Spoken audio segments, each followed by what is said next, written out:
Hello everyone, welcome back to my YouTube channel. तो आज की क्लास में हम टाइप्स ऑफ अकाउंटिंग के बारे में पढ़ेंगे। इसके बाद हम लेजर्स के बारे में पढ़ेंगे और फिर ग्रुप्स के बारे में पढ़ेंगे। तो चलिए स्टार्ट करते हैं without wasting time.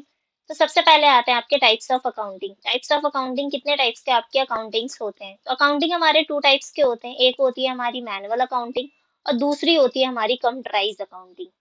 Manual accounting वो अकाउंटिंग होती है जो मैनुअली हम करते हैं, मीन्स जो कॉमर्स के स्टूडेंट्स परफॉर्मा वगैरह बनाते हैं, जिसमें वो लेजर्स क्रिएट करना सीखते हैं, लेजर सीखते हैं, जर्नल सीखते हैं, सब्सिडरी बुक्स बनाना सीखते हैं, ट्रायल बैलेंस, उसके बाद फाइनल अकाउंट्स बनाते हैं जिसमें trading, profit and loss and balance sheets वगैरह बनाते हैं। तो ये जितने भी हम ऑफलाइन सीखते हैं ये हमारी मैनुअल अकाउंटिंग्स होती है। जैसे कि आप किसी भी आप शॉप पे जाओगे तो वहां पे देखोगे, अगर वो उधार आपने किसी पर्सन से उधार लिया, वहां पे दुकानदार से आपने उधार लिया, तो वो आप देखोगे एक खाता बुक टाइप का बना के रखता है। तो वहां पे वो लिख देगा कि हाँ, लेनदार वालों का कॉलम ये है, इन इन पर्सन से मुझे लेने हैं और इन इन पर्सन को मुझे देने हैं। तो वो मैनुअल अकाउंटिंग हो गया जो हम मैनुअली लिख कर करते हैं। नेक्स्ट इसके बाद आता है आपका कंप्यूटराइज अकाउंटिंग। कंप्यूटराइज अकाउंटिंग का मतलब क्या होता है? जो हम कंप्यूटर के थ्रू करते हैं किसी सॉफ्टवेयर का यूज करके।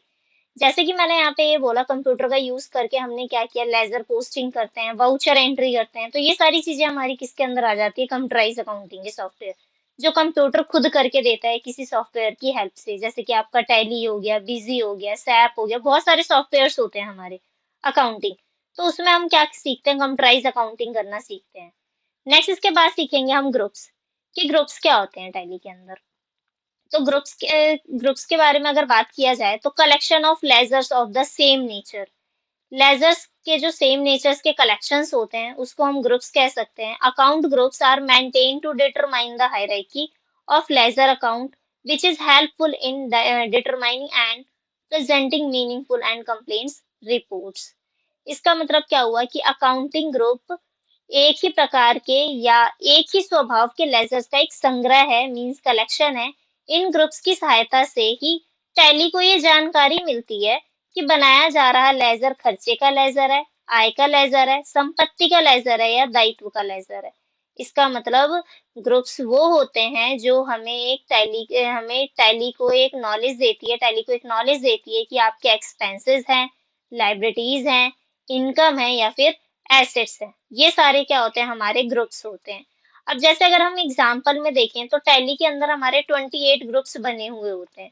बाय डिफॉल्ट जो होते हैं 28 ग्रुप्स बने हुए होते हैं। जैसे कि पहला हो गया बैंक अकाउंट, बैंक ओसीसी हो गया, बैंक ओडी हो गया, ब्रांच हो गया, कैपिटल अकाउंट। ऐसे हमारे डायरेक्ट एक्सपेंसेस होते हैं, इनडायरेक्ट एक्सपेंसेस होते हैं, परचेज अकाउंट हो गया, सेल अकाउंट हो गया, क्रेडिटर्स हो जाते हैं, डेटर्स हो जाते हैं। मीन्स आपके टोटल आपके 28 ग्रुप्स बाय डिफॉल्ट बने हुए होते हैं। इसको आपको अलग से बनाने की नीड नहीं होती है। नेक्स्ट इसके बाद अगर हम लेजर्स की बात करें, अगर हम लेजर की बात करें कि व्हाट इज लेजर, लेजर का मतलब क्या होता है? तो एक खाता बही होता है। Means an accounting ledger is an account और records used to store book keeping entries for balance sheet and income statement transactions.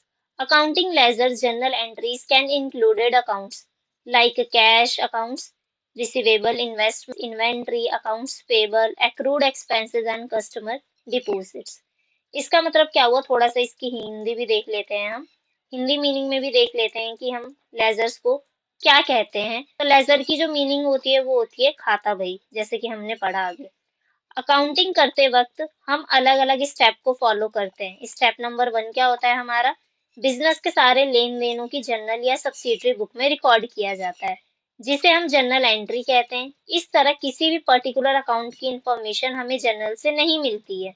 Journal entry करने के बाद हम इसकी पोस्टिंग करते हैं। पोस्टिंग का मतलब होता है शिफ्ट करना या फिर ट्रांसफर करना एक पर्टिकुलर अकाउंट या हेड में। इसमें होता ये है कि एक ही नेचर के जो ट्रांजेक्शन्स होते हैं उन सबको एक ही जगह रखकर उनका एक अकाउंट बना दिया जाता है, इसे ही लेजर जाता है। इसलिए ऐसा इसलिए कहा जाता है ताकि एक अकाउंट से संबंधित लेन देनों की जानकारी एक बार में एक जगह ही मिल जाए। लेजर बहुत ही यूजफुल बुक है जो किसी भी एंटरप्राइजेस के लिए बहुत जरूरी है। इसे बुक्स ऑफ फाइनल एंट्री भी कहते हैं, क्योंकि ट्रांजैक्शन को पहले जर्नल या फिर सब्सिडरी बुक में ही रिकॉर्ड किया जाता है, फिर फाइनली उसको लेजर में पोस्टिंग किया जाता है। मतलब अगर हम लेजर ना बनाए तो हमें पता ही नहीं चलेगा कि किस नेचर का ये हमारा लेजर बना हुआ है। कि अगर हमने राम बनाया, राम वो है जो बिजनेस में कैपिटल अपना लगाया, मतलब बिजनेस में वो पैसे लगाया, तो हमें कैसे पता चलेगा कि राम ने अपनी कैपिटल लगाई है। तो राम को हम एक अकाउंट देते हैं, कैपिटल अकाउंट। तो वो क्या होता है, हमारे लेजर्स होते हैं। कोई खर्चे हो गए, हमने कोई सेल कर दिया, परचेज कर दिया, तो उसको एक उसके लेजर में डाल दिया जाता है कि हाँ, अगर सेल है तो सेल को सेल अकाउंट में डाला जाएगा, परचेज है तो परचेज अकाउंट में डाला जाएगा। तो ये हमारे लेजर्स हो गए। नेक्स्ट इसके बाद अगर बात करें हम प्री डिफाइंड लेजर्स की, कि बने बनाए हमारे लेजर्स कितने होते हैं। जैसे अभी हमने ग्रुप्स पढ़े कि 28 हमारे ग्रुप्स होते हैं, तो लेजर्स कितने होते हैं। तो लेजर्स हमारे प्री डिफाइंड 2 ही होते हैं। एक होता है आपका कैश और दूसरा होता है प्रॉफिट एंड लॉस। इसके अलावा आपको सारे के सारे लेजर्स खुद बनाने पड़ते हैं। जैसे कि आप यहाँ पे देखोगे का ऑप्शन आ रहा है, तो यहाँ से आप बनाओगे। ये मैंने स्क्रीनशॉट लगा रखा है टैली का, जो कि प्री डिफाइन आपके लेजर्स हैं। तो यहाँ पे आपने कैश देख लिया और प्रॉफिट एंड लॉस देख लिया, जो कि प्री डिफाइन आपके लेजर्स बने हुए हैं।